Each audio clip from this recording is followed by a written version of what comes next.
مشکل نداره. ببینه داری مدقم میزنی بزن.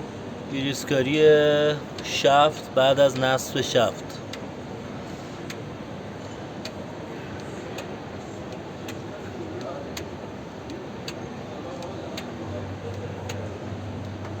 عالی عالی عالی عالی. بدی نزنه پاکش گرم میکنه. یه ذره دستمالا رو بده. بده چی؟ این چیه؟ من این چیز هست. نیفتاد بنده.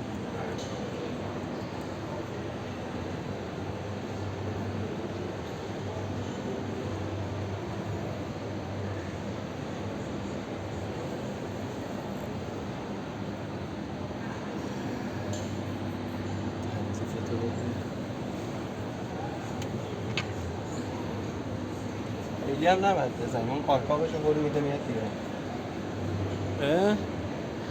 اما یه ذره زد بیرون کافیه دیگه. آره.